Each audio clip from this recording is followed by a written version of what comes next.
now. Moose and Squirrel. With Squirrel. I think we're squirrelless today. I think we're squirrelless today. Absolutely. It looks like apparently Squirrel had a few too many nuts last night, and it is the Moose and Squirrelless show. But more importantly, we got Mr. Doug Flood here on the show joining us today. Thank you for having me, Doug. Thanks for coming. I apologize for Moose. I mean for Squirrel. I think he might have gotten running out in traffic, got hit by a car. I think you were right the first time apologizing for yourself. I'm sure it's necessary. I'm sure at some point tonight I'm going to end up having to apologize for myself. Prepay. Yes, absolutely. Paying it forward. Yeah. So thanks for joining us on the Moose and Squirrel show, man. No, appreciate you having me. So we've known each other for 4 years now, 5 years now, something like that. Yeah, give or take, something like that. And about that. And, we met through Pizza Stock. I think the first Pizza Stock event that I went to was Stock 3. It was the one at the Tupelo Music Hall. One where Jay McCarthy played at the show. Was that 3? That was 3.5. Was 3.5? Yeah, every okay. Tupelo show is a half. It's a half show. Okay. So for those of you who don't know, Pizza Stock is an event that Doug puts on here in Derry, New Hampshire that benefits the Jason R. Flood Memorial Foundation that you obviously started. So why don't you tell us about the Jason R. Flood Foundation and how it came to be and how you became involved in it? All right. Well, in 2016, my son Jason took his life unexpectedly. He had graduated from high school and he was working. He hadn't decided to go to school yet. He was taking a year off. In November of 2016, he, like I said, unexpectedly took his life. And to those of us who knew him, obviously close family and whatnot, it wasn't a total surprise, but it was still not expected. We like to say he suffered from undiagnosed depression. We knew he was depressed, but really he was never clinically diagnosed, and we never fully understood. And you never know. I mean, kids, any teenager goes through that angst and that moodiness, so you never know how much inside that they're feeling versus what you see on the outside. Right. And that was, not to get too sidetracked, but that was my biggest issue. I've been a moody, miserable bastard my whole life. At least since I've known you. And I always felt he was kind of just the same. And it was obviously quite a bit different. And so anyway, after he took his life, that spring of 17, the kids came to me, his friends, his group of friends. Jason was in a rock band, and they all came to me and said, hey, we used to sit around in school and we thought about doing an all-day music event at McGregor Park, and it was going to be a spoof on on Woodstock, and we're going to call it Pizza Stock. It's going to be just different music and pizza all day, and we want to do it to honor Jason because he was part of the conversation and we never were able to pull it off. But we realize now that we need an adult involved. We need to pay for insurance and we need permits. And if they needed an adult, why did they come to you? That was my first question. Probably they came to me because they knew I was of age and had the mentality of them. Definitely not the IQ. They were definitely much smarter. So the first Pizza Stock event wasn't your idea. The kids came to you and said, we want to put this together for Jason. Yes, it was 100% their idea. The music part of it. I had asked them, I said, the only criteria I have to helping you is if I can put a back end to the show where we make it a community charitable event. I needed something to give it a little more purpose and a little more than just about my kid. So is that when you created the Jason R. Flood Memorial? It was no, after Pizza Stock?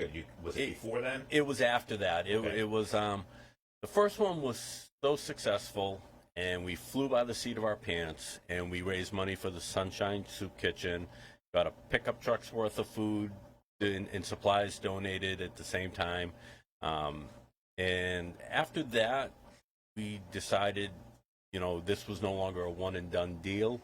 We were going to do this at least 2 more times. We wanted to get the kids who were freshmen when Jason was a senior, he was friends with, through the process, let them have the opportunity to be part of this. So as we went forward, planning out the next couple of years is when I decided, well, I can get more businesses involved sponsor-wise and money-wise if I can offer them a tax write-off. So let's just make a nonprofit. It can't be that hard.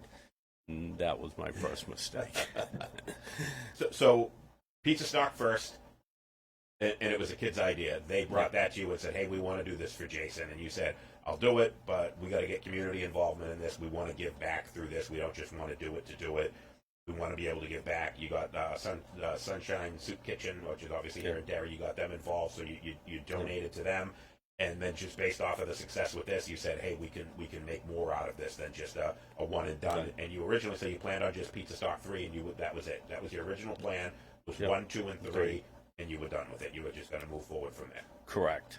And then as we started planning the second one, I got hooked up with Brenda Gugensberg from the Upper Room, and she just fell in love with what we were trying to do and was inspired by it enough that, you know, she wanted to be part of it.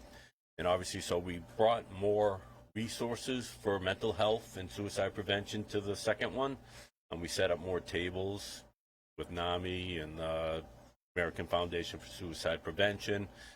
We still kept thinking local, so we added End 68 Hours of Hunger, which sends school-age children home with meals for the weekends. Kids from the free lunch programs normally go all weekend without solid meals, so they help with that. It's a great organization right here in Derry and Chester.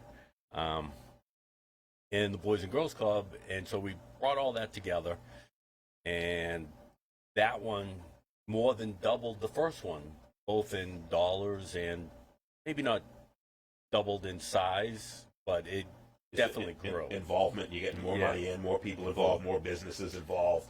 And I know at some point you started off having businesses sponsor the events. Because I know Karina's Cakes action up here. Yeah. You got Karina sponsored part of one of the events as well, so you started getting other businesses involved to help make this a bigger event. Correct.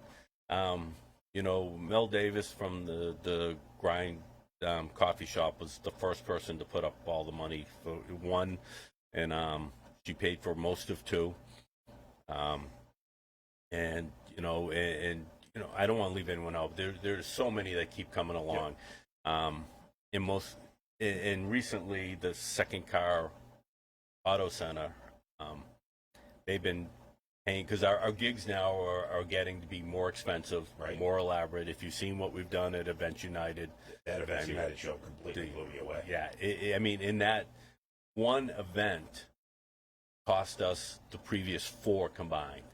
Now, that is, it's part of the product, but it's been helpful that, people like his shop and whatnot have the product really been donating.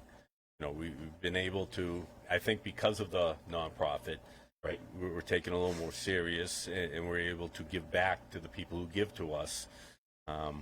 It's grown to way beyond our beliefs and our imagination. And that's what, to me, makes this event important, and why I've worked with you and why I've wanted you to come on the show, because I see so many people that want to get involved, and everybody knows.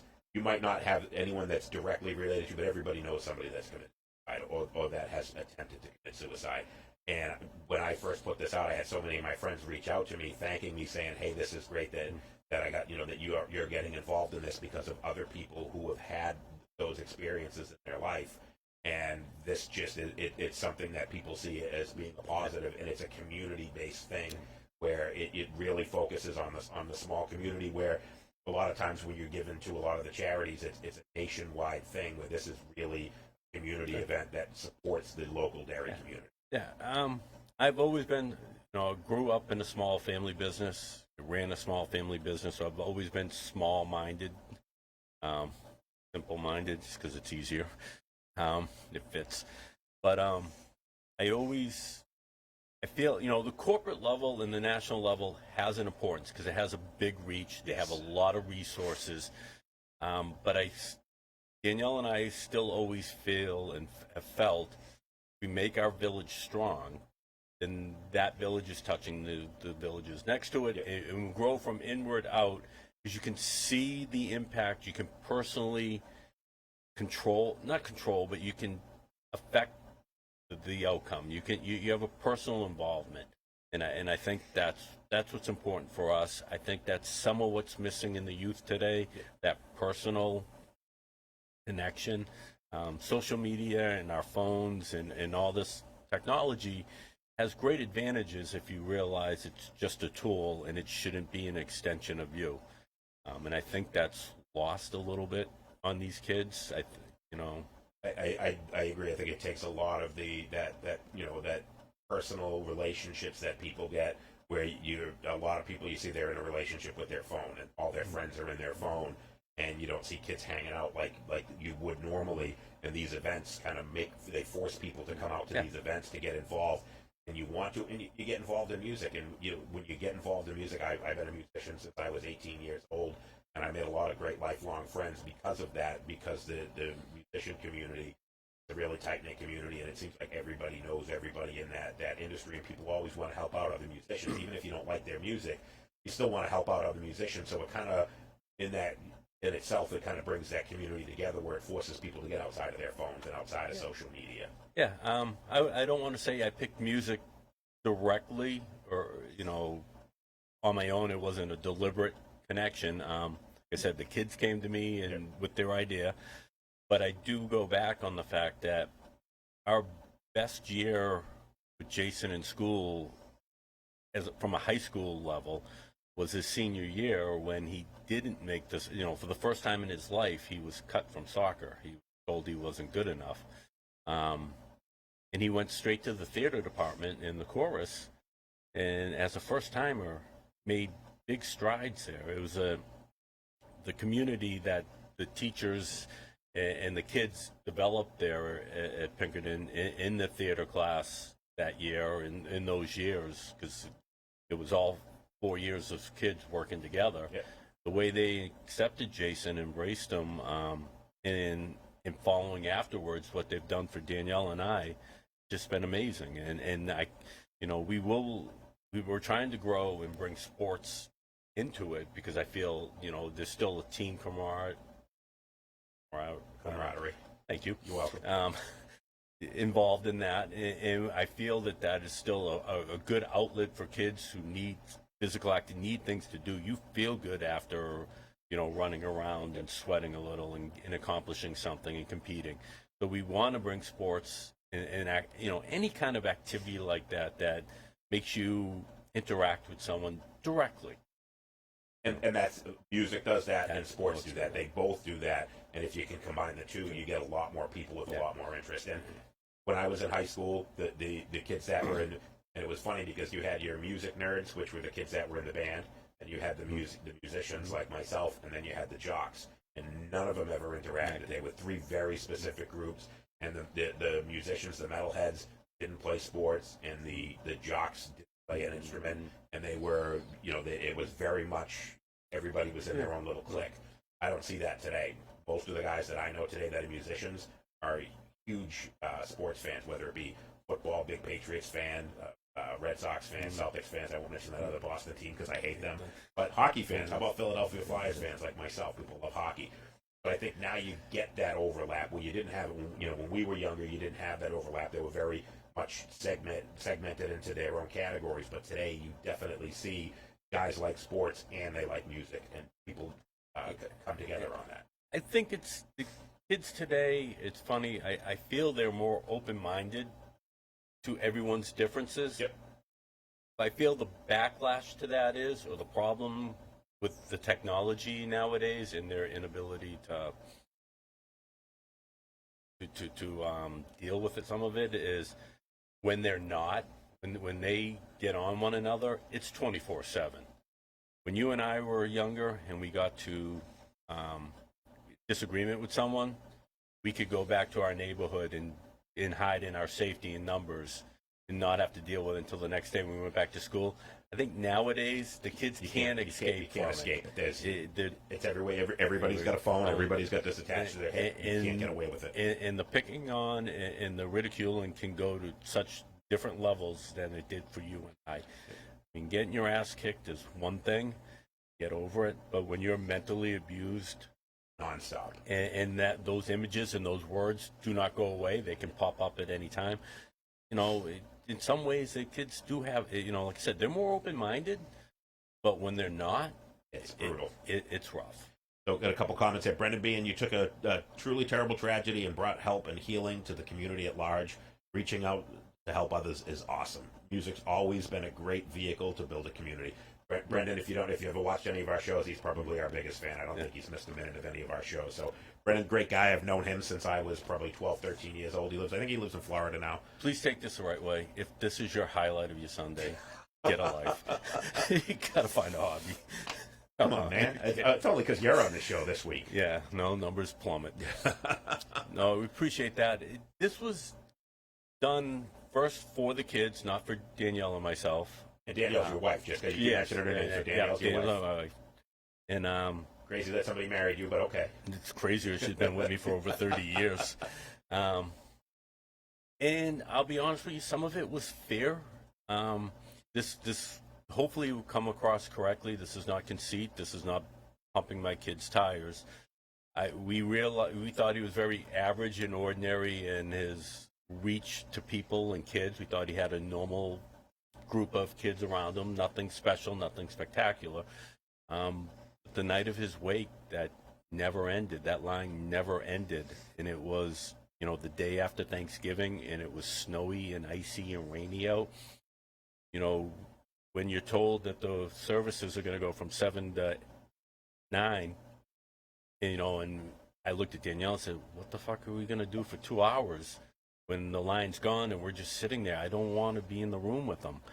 And we just kind of shook our heads and we went there, and that line never stopped. It was we were told that people could not get into the parking lot, told that the street was lined, that people were parking at Londonderry High School and walking. We were told that people got out of line and left, and they talked to people to tell them we're very sorry, but we can't stay.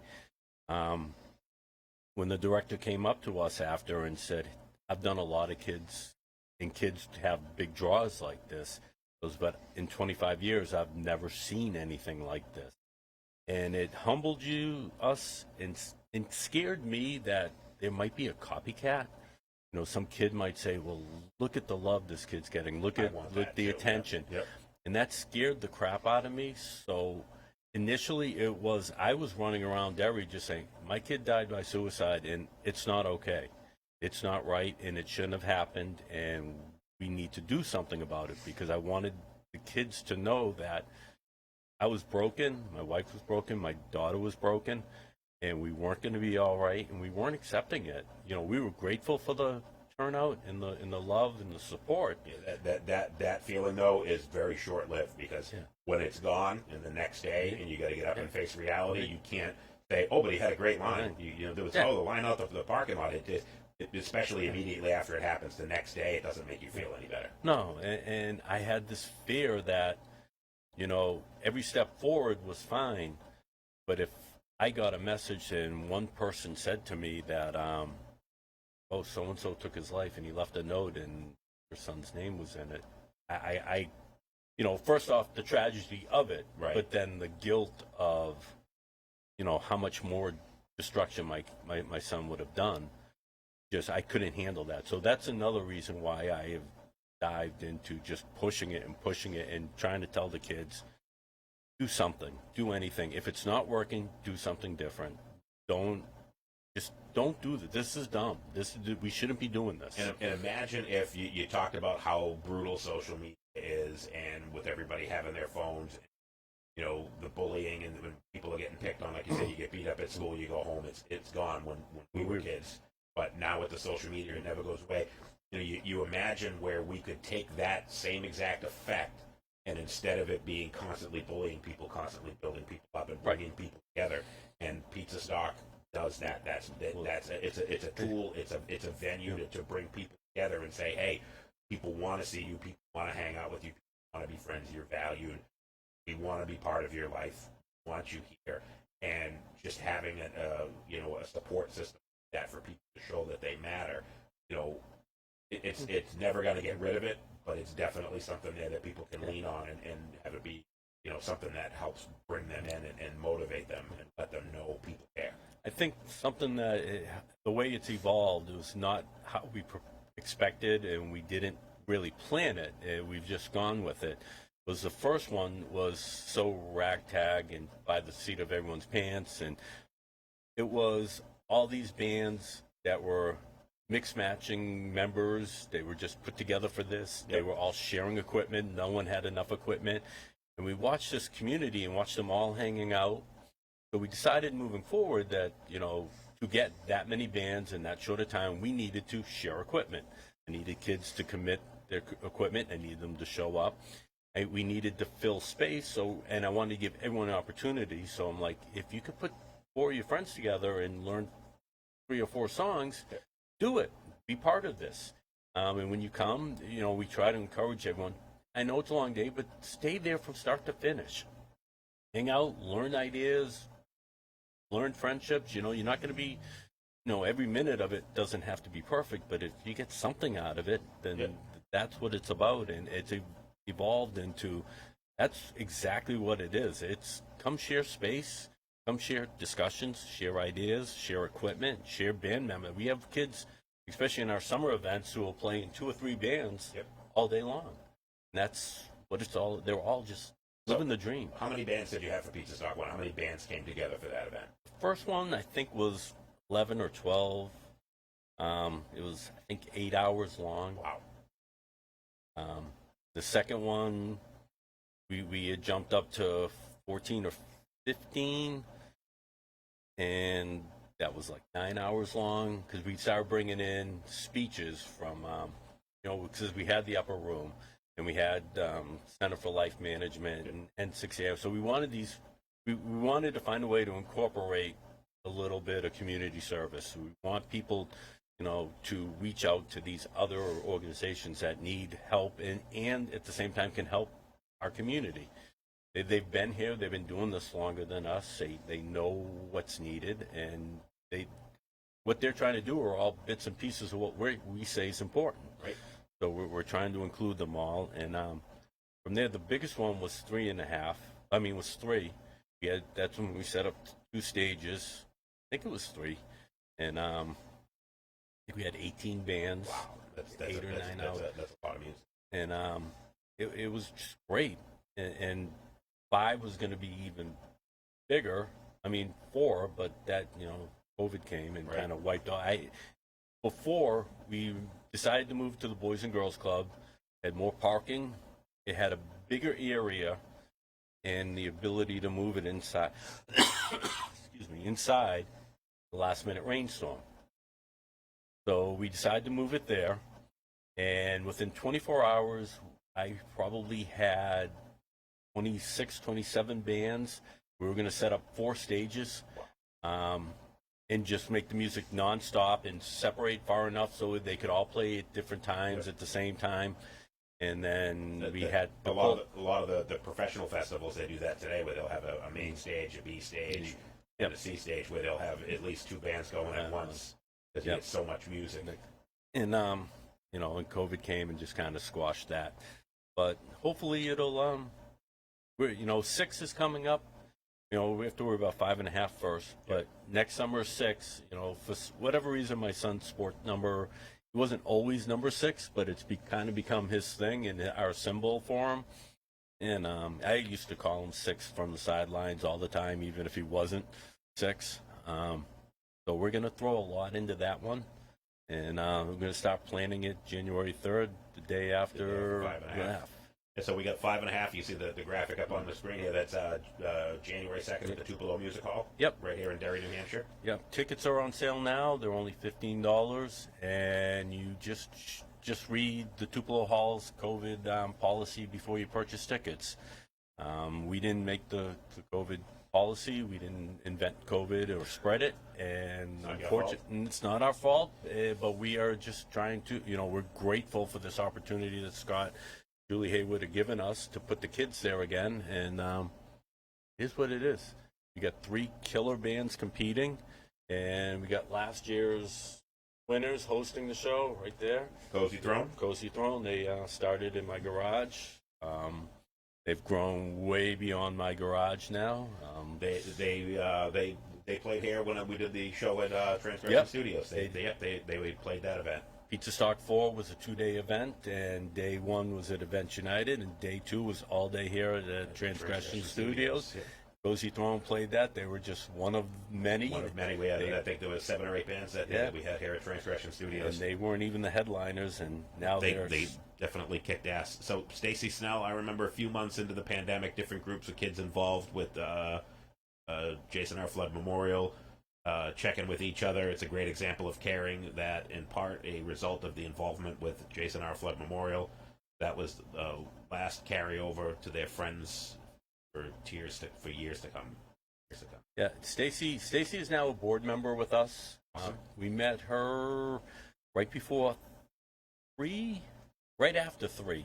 Her daughter's band, Crescendo's Gate. Danielle and I drove up to Laconia to see them the first time. Stacy had reached out a couple times before, but we never connected. So I believe as early back as 2, but she had asked about getting her daughter's band involved, and like I said, Jason's band, in the early stages, his friends were just so many of them. I was just more focused on getting them all involved. It was hard bringing in outside bands. Right. Now it's almost all bands that never knew Jason, never met him, or even us until this point. But so if a band wants to get involved in a Pizza Stock event, how do they go about getting involved? They basically just reach out. They pay me money. They pay Jim money. That'll work. I'll beat up Doug. Get you headlining. Yeah. You'd have to catch me first because I'm going to run. They reach out. We try to, go see them. We try to see if they'd want to be involved, if they fit, they understand what we're trying to do. It's not a process really of getting people involved. It's just finding the space. Right. I mean, I don't want to say there's no, we're booked, we're solid, we have too much. Always trying to, I have to let go of some of the earlier ones, let go of some of the ones that don't stay quite as involved as I'd like. Some of the kids and parents really go out of their way to be involved and committed, and this is kind of the reward, is giving the kid the stage. Giving them a chance to play. I mean, where are you? I've never played a place on the level of Tupelo Music Hall. I'm envious as a 50-year-old guy that's been playing music since he was 17, and I've never had the opportunity to play a place like that. And you give that opportunity to these kids that in their teenage years to play shows that they could never dream of ever being able to play. Yeah, like I said, I'm not a musician, 0 music talent, so it's just an awe factor for me. As a parent, God allowed us to put Jason and his band on the original Tupelo Music Hall stage for their graduation gift. And we put Scott kind of chuckled at me and said, yeah, if you put 40 people in there, 50 people, you'll be doing good. But we had to rearrange the seating in there because we brought in 150. And I think if we had another week, we could have brought in more.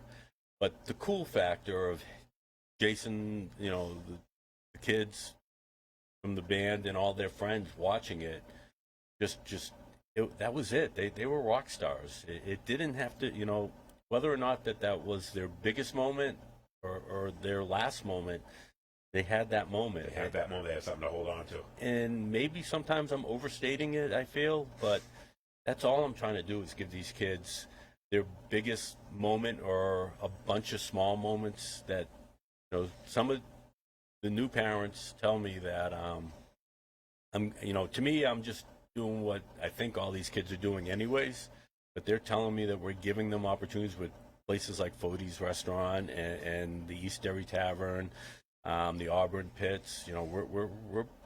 We put your band in Fody's Tavern, and that night we jammed 60 to 70 people in that bar. St. Valentine's Day Massacre, baby. We fucking rocked that place. Yes. I think they were horrified.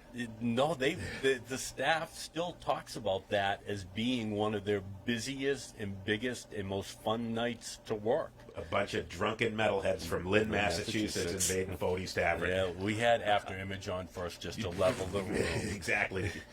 All right, so a couple more comments here. Brendan Bean, as a father myself, the subject hits close to home for me. My son was diagnosed with depression and has a chemical imbalance and spent some time in a facility, even though he's doing much better today.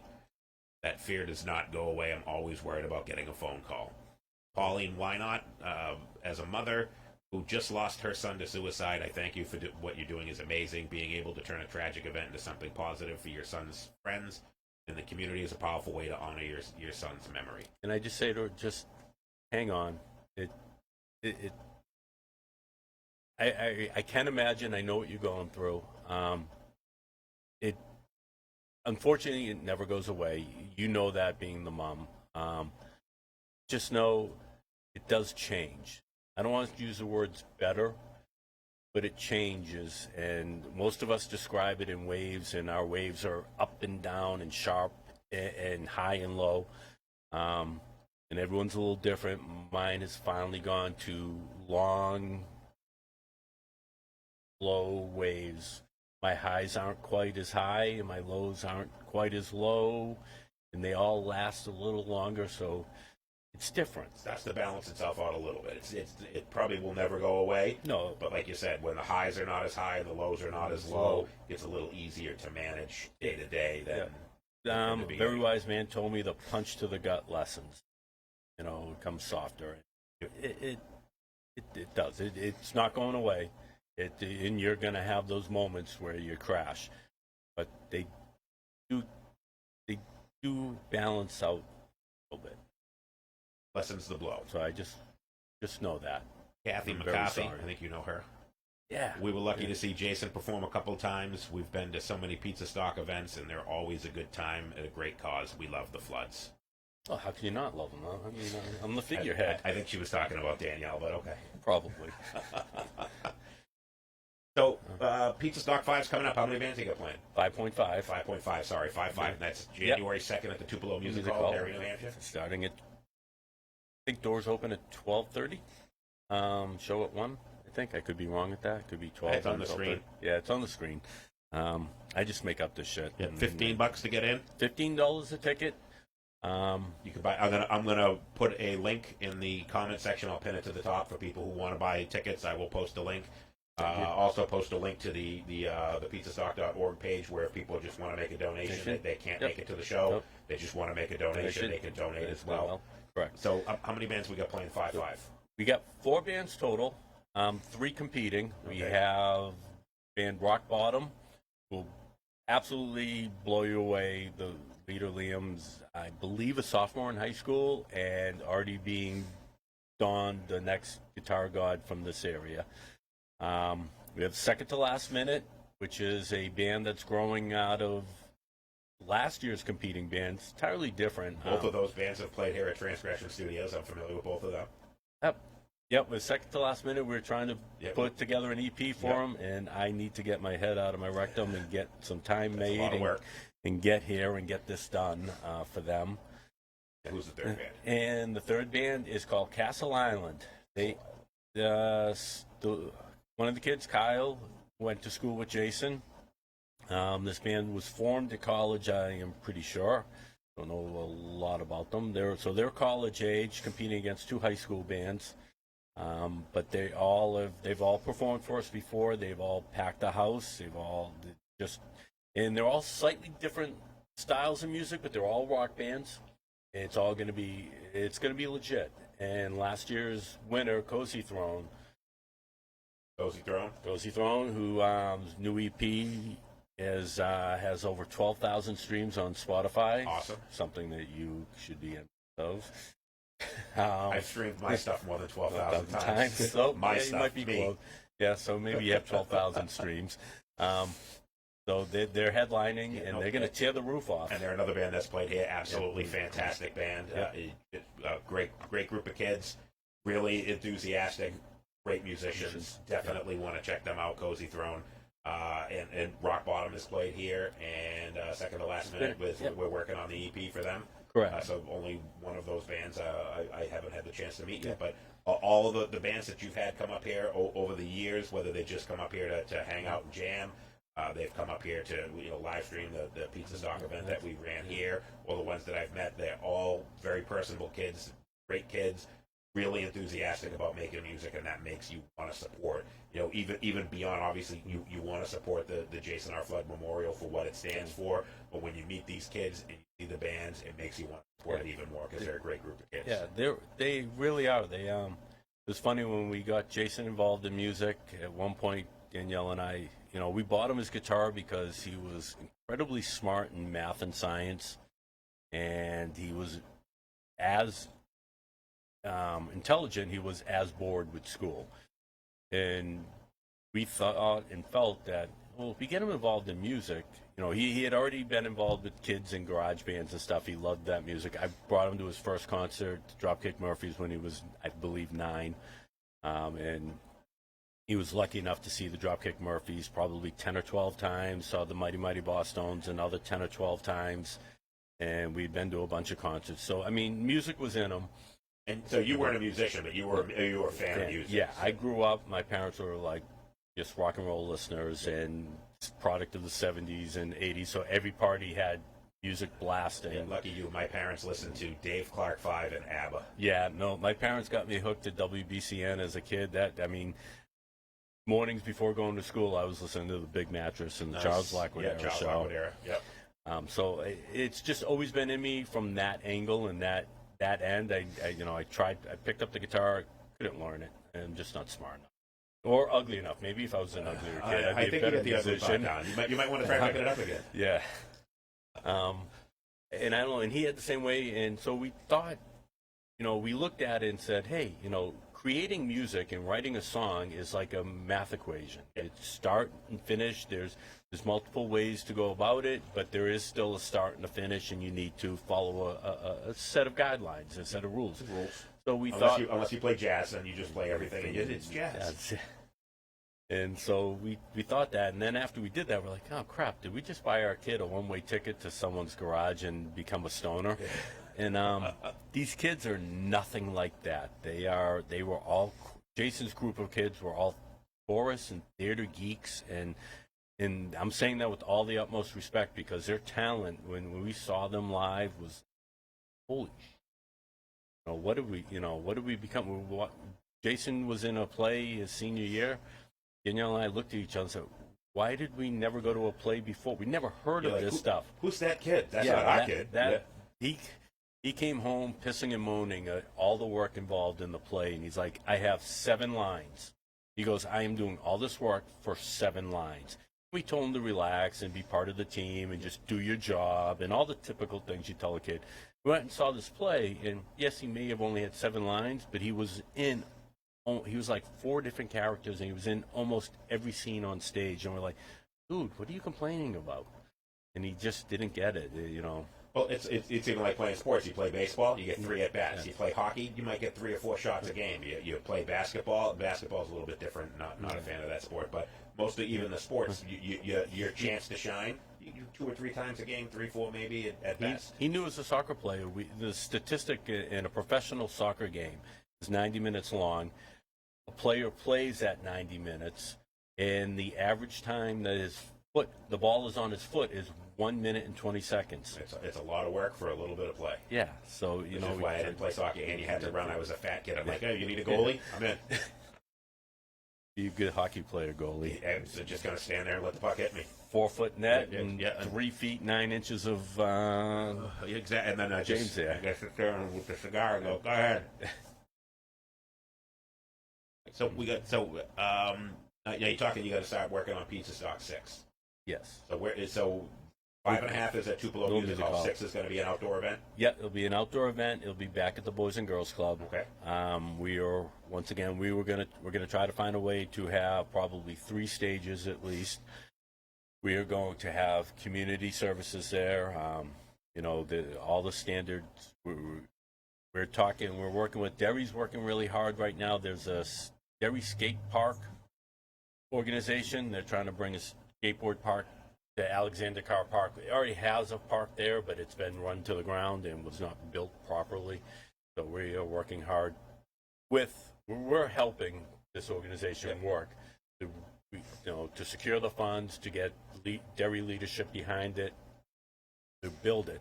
So we're in works and discussing of bringing a portable skate park to our event Awesome. next summer. We want to include sports, so we're working with golf courses. We just did a charity event with this other suicide prevention group called Reach One, Teach One, Love One. They had a wiffle ball tournament, and it was the coolest damn thing. And they had You play wiffle ball. Yeah. Oh man, I played. I didn't pull any muscles. No, actually, I didn't play. Never mind. I coached. But it was cool. So we try to bring things like that into watch other organizations. You feel their ideas. And I just even the last event that you just had was at the Boys and Girls Club. Yep. And you had you had the cornhole games yep. going on there, and so it's almost like a festival event when you do the outdoor events. It's not just come and see the bands play. You're bringing other opportunities. And one of the big things in here is you always have Kendall Pond Pizza. And they're the pizza supplier for all your pizza stock. Yeah. Pizza stock actually has pizza. Yeah, it's it was funny. Like I said in the beginning, the kids said they wanted all day music event with pizza. So when we started the first one, I really just, like I said, we were flying by the seat of our pants. We were just promoting on Facebook. The Grind Coffee Shop, Mel gave me a blank check and said, hey, just fill it out when you're done spending money and tell me what it is. And so, I really had no thoughts, no ideas, and we're going along, and all of a sudden I get this message one day, and it's Pat McDermott, who owns Kendall Pond Pizza, who used to coach Jason. Jason played futsal, which is an indoor soccer game on a basketball court. Pat coached him, and he's like, hey, I'm the pizza guy, don't you? And I'm like, I vaguely remember this conversation. I forget it. He goes, I own Kendall Pond Pizza. We have 3 shops. I wanna help you. I want to be part of this. I love Jason. I miss him, and let me do something.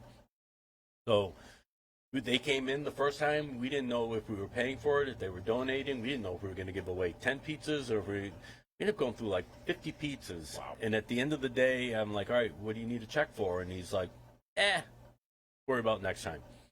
And so next time came, I said, hey, we're going to do it again. We took a lot last time. Can we make sure up front, can we set a price or can we do, let's just take them and if it becomes too much, I'll let you know. Awesome.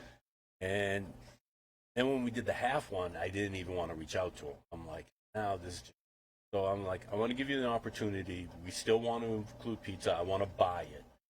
He's like, okay, just let's set it up. We started with 25, and then all of a sudden we had to go get another 25. And I said, so we owe you, we once again didn't agree on a price. And at the end, he's like, you know what? This is just our thing now. We're going to do it for as long as we can afford. And in 8 events, between the halves and the wholes, they have legitimately donated over 600 pizzas. Wow, that's the type of community involvement that makes events like this. And hopefully they're getting some customers out of it. The Wyndham store is the one that does all the legwork for us. They have 25 ready for the start of the show. Someone drives down, picks them up, and by the time they get back, we're calling them saying, get 25 more going. And every event has been 50 to 70 pizzas, and we sell them by the slice, and that's another way we raise money. And they've been so good, I've actually gone to work there for them. Because it's just awesome. It's a great place, and that's giving back to those who give. Yeah. So it's helping out. They need help, and somehow I'm considered help. And hopefully they keep you in the back. I don't want to ruin anyone's appetite. I'm in the back behind the shelves. And you have merchandise as well. Yep. You can see that I got the beanie, I got the T-shirt, you got the hat. So plenty of pizza stock merchandise, and all that money goes to the every bit of it, all the profit, all your money you give. We have incredibly minimal overhead. My small business sense it makes me work hard to not spend it where it needs to be spent. This merch generates the money, and surprisingly, the pizza stock has become a name. It's seen out there. People know it, and they seem to want to be part of it. So it's cool to know. Lisa Hulkren, love seeing them at the parade. I'm assuming you're talking about Cozy Throne. They were in the holiday parade. No, they were not this year. We had Rock Bottom, Rock this Bottom, year okay. and Lorelei Stall. Okay. We had 2 floats this year. 2 years ago, it was the first time we entered the holiday parade, and it was the first time in 35 years the Derry Holiday Parade had rock bands in it. We had After Image doing Christmas songs, which was pretty funny, and some of their own, and Stepping Stones. Stepping Stones, yep. Another band that we've had here at Transgression Studios. We did a couple of videos Yeah, we for did. those You boys. did their first video. Yep. Yeah, unfortunately, they're no longer a band, Nope. but they are all still part of our family. Kendall Pond Pizza has great pizza. Lisa Hulkren, absolutely. One of the reasons I go to the show, I'm a fat kid. You got pizza in there. Yep. We're looking forward to it. So you got merchandise, you got the events for Pizza Stock, you know, and obviously the merchandise is kind of twofold. Number one, it helps you promote. You know, people see it out, they start to recognize the name. You're building a brand with, you know, by selling the merchandise. You get the events, getting people to come to the events. Whether it's donating time, are you ever looking for people to volunteer at these type of events to try and help set them up and move stuff through? Yes, but it's hard because everybody wants to be involved, and I do a poor job of planning. I kind of show up and just build areas. Wing it. Yeah, and I'm a wing it and kind of adjust kind of guy. We have our core people. I have no jobs specific that I'm begging out for people other than come to our shows, because our biggest commitment, our biggest, you know, what we want to do for these kids in the simplest form is let them have their 15 minutes of fame. Yep. And their day to shine as musicians, and this group that they'll meet doing so is only possible if they're playing in front of people. They can play in front of their family, they can play in front of 20 people all day long. But if we could put them in front of hundreds, the cool factor goes through the roof. Absolutely. And that's what brings these people together, and it builds friendships. Like you said, you know, you start building these lifelong friendships with people, and that in itself helps, you know, with the suicide awareness, because you're building those friendships, and you get closer to people. You find people that you can open up to, and that's, I think, a lot of people with depression have a hard time being able to open up to people.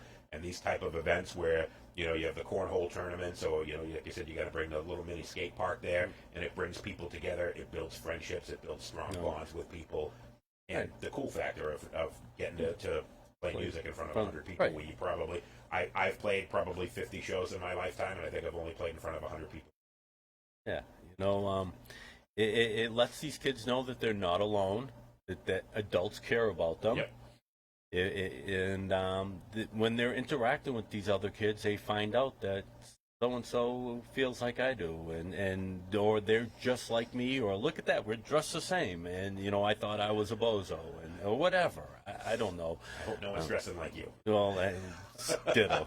I'm wearing Pizza Stock stuff, man. But that's what I mean. The summer events are 100% family geared. I want people to come with their family. I want them to come with all their kids of all ages, and I want them to find something in a community-based setting that is a little different, a little fun, and, you know, just something that, like I said, it's just a little bit out of the. We all have the same message. We all have the same want, and we're just trying to find a niche that we feel is a little different. Yep.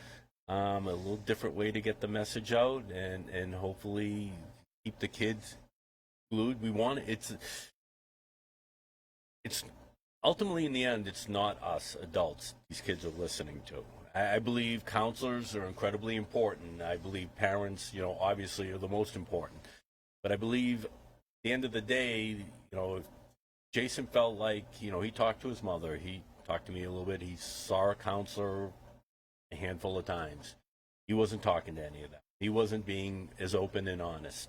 He wasn't as open and honest with his friends, but we feel like if he knew it was all right, those would have been the kids he opened up to. And those are the kids that might have, if they were given a little more tools or reassurance that they could offer help, they may have. And that's the community we're trying to, as adults, herd these kids corral them into a little pocket. Yep.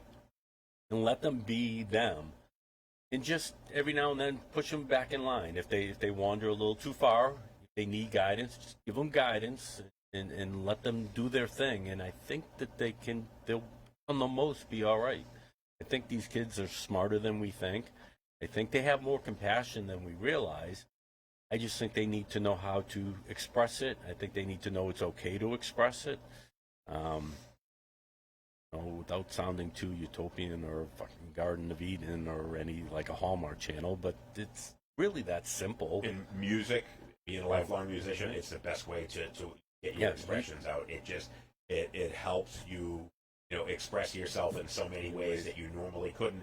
And it's not even so much like I've written probably 100 songs in my life, and I think I've only written lyrics to like 4 songs. But to me, each of the songs that I write has different meanings to me and helps me express whether it's anger or sad. I have different songs that I play, and it helps you express yourself. And it's that self-coping mechanism that music gives kids that they can't find anywhere else. I feel like entertainment in general is the ultimate expression factor. Yep. So kids and people get to take their alter ego or their what they don't want, they're afraid to show, and they can show it. And music, more so than sports, the bigger misfit you are, sometimes the cooler you are. But at the same time, the more you may struggle personally. Yes. So hope this community and this bringing together will make you realize that's okay. And the Pizza Stock does step a little bit outside of music, because you've had the guys from Curbside Comedy be part of those shows as well. Yeah, we met Connor and Trevor, and they were telling us what they were doing, and once again, it was community-based, so right away we're hooked. And we were looking for, bringing Pizza Stock to that next level, and we had to, even though we were almost shut down for COVID, we weren't, my mind wasn't open really to live streaming until we did it, and we became very successful at it. We found that we connected a whole bunch of kids together through live streaming and social media, which we were kind of trying. It was anti what we were promoting, but we felt like as long as we use the tool correctly, it's not a bad thing. Anyway, so we had to change up Pizza Stock 4 because we were live streaming it from Events United in here at Transgression Studios. Yep. We wanted some more polished hosts. We wanted some people, we wanted someone who could, it was just a change. And we wanted the comedic aspect to it to lighten up the show and to keep it moving at a quicker space to keep people, hooked. The live stream's hard. And especially with live bands, you get time for the first band to break down and set up the second band. And when we did that, we had the guys they were interviewing people off to the side while we were interchanging the bands, and something like that works really well with that show to keep the flow going on live stream rather than just putting up a flash screen to wait for the next band. Now you start losing people's attention because they're like, I don't want to sit there and watch the flash screen. I'm going to go to the, cut the grass or whatever, and they come back and they miss half the show. You keep it going with something like that where you get an MC that's in there telling jokes and keeping people's interest and their attention. Right, and it worked perfect. The first live stream from Events United in Transgression Studios here, the 2 days over 2 channels had over 7,000 views. And those are numbers we yet to reach in a personal setting. I hope those numbers are legit. You're kind of trusting Facebook and YouTube, but it is what it is, and those are the numbers they gave us. So that's the numbers we promote, and that's legit. And that's a tremendous amount. I mean, we'll be lucky. Usually, we get about 125 people that end up viewing the stream. So you're not getting 7,000 here yet. But we're trying, So we're trying to help you promote through Moose and Squirrel Show, or the Moose Show with no Squirrel today. Yeah, Squirrel's on a little hill. Get a belly ache. Yeah. Get a little tummy ache. Belly ache. Oh, poor Johnny. But, so, we're putting this out. There's a lot of dairy pages on Facebook. We got Dairy Community Chat. We got Bringing Dairy Together. We posted these events out there today, plus sharing it on our local pages. You shared it on the Jason R. Flood Memorial. And that's all. It's really, I don't want to be big, but at the same time, I want these kids to play in front of big audiences. Yes. So it's a delicate balance. I want to grow, but I don't want to be bigger than. I'm not going to get in the way of it growing. I've been accused of doing that a few times, but we don't have to be bigger. I don't want to be national. I'm not on this trip to save the planet, but I'd like to save Derry. And it's touching town. We call them feeder towns. Any town that sends kids to Pinkerton is that's our village. So you get Derry, Auburn, Chester, Raymond, Wyndham, anything that's like Hampstead. All the towns around it. So it's not Londonderry's become involved. Their kids, their musicians. Yeah. So we will grow from that, but I want to grow from that. I want to skip over places. And I think that's what makes people in the community want to get involved, because it is truly a local community thing that we're trying to help our community. No, the Upper Rooms probably in the Boys and Girls Club are the two biggest organizations. It's Center for Life Management. We're nowhere near that. I mean, we're not even flip. But at the same time, those are the groups I want to work with, because I want to bring a different audience and a different group of kids to recognize these places. And at the same time, if we're with them, they're the kids and people they're helping will look at us and take us legit. They'll come to our shows, and we're bringing more kids, bringing a bigger audience to the kids, and that's how I want it to grow. Lisa Hulkern, the live stream was awesome. It gave so many kids an opportunity to be heard that would otherwise not have had the chance, and that's just it. A lot of people are you're not super social, especially with COVID and everything going on. People are a little apprehensive about coming to events like this, and that's why being able to live stream it too, where people can watch right from their home and still have the opportunity to go in and donate. Donate to the Jason R. Flood Memorial, or even just supporting the businesses that support that, like Hendel Pond Pizza, being able to support those businesses that support Dog and Jason R. Flood Memorial. All of that just helps build this into a bigger monster than what it already is. It takes a village, and we're going to use every village idiot that's willing to come along, and then me being the biggest one. But you're doing a great thing. Everybody is very supportive of it. Everybody loves the fact that you're doing this. I'm not doing it. Everyone else is doing it. I'm just a pretty face on the package. Mr. Modesty, yes. It wouldn't exist without you. You are the guy that has brought this to the table. There's a lot of people that are helping. And a lot of people told me what to do in the beginning. And I just, like I said, I'm the noisy one. I'm the one with all the ideas. It keeps my brain going. I'm grateful that all these parents let me take their kids and do with them what I thought I'd be doing with Jason. And I am humbled by that, and it's very, very cool, and I just don't want to let any of them down. You offer them something, now at this point, they've seen Pizza Stock kids come to me, and they're like, our band's goal is to play on a Pizza Stock stage, and I'm like, that's your first step. Exactly. That's all is. That's a short-term goal, but it's still, you got to say, that's stuff that keeps kids motivated and keeps them away from going down that rabbit hole and being depressed and doing things that... And now I can't let them down. I need to make sure it happens and make sure it keeps going, and that's why I take people's involvement like yours and this opportunity, and Derry Community TV and the Derry Arts Council want to be part of us now. And like I said, the Tupelo Music Hall, we put 400 people in there twice. That's legit. All these things now up the bar. So I just need to I need people's help. And they help it. And I got to keep going. I thought the parade was, it was too cold. I've made these kids do outdoor shows in the winter, and they've all complained, and we've had instrument failure, equipment failure. And I keep saying, never again am I going to put kids in this spot. And I thought this, all of a sudden the parade's coming again. I'm like, all right, we're going to do it. And then I'm like, oh, that was kind of dumb. And we couldn't get a band at first. And then all of a sudden, we got Rock Bottom and Lorelei Stahl, and day came and it was like 32 degrees. I'm like, I'm sorry, guys. I had a blast. They want to do it again. That's awesome. And then I'm just reminded that that's all it is. It's not me. It's them. It's just me being crazy enough to borrow someone's pickup truck and make someone else drive their pickup truck, borrow a couple trailers. So it's everybody, and like right now, I did none of this. This is you. So I'm just not doing housework right now, whatever I can do, be it Transgression Studios, Moose and Squirrel Show, my own personal musicians, music equipment, anything, whatever you need, I'm always there to support you. I think this is a great thing. It's a great cause, and I want to help you keep it. Everybody look out for the second to last minute EP, which is being recorded at Transgression Studios by James Hulkman Music. Yes. A little slower than we slower all than- expected, but that's everybody's fault, mainly mine.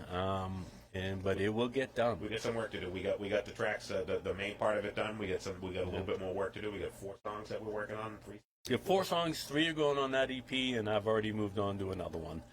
Awesome. So we'll get it done. Excellent. Hey, Doug, I appreciate you coming on the show. Appreciate you having us. Much appreciated.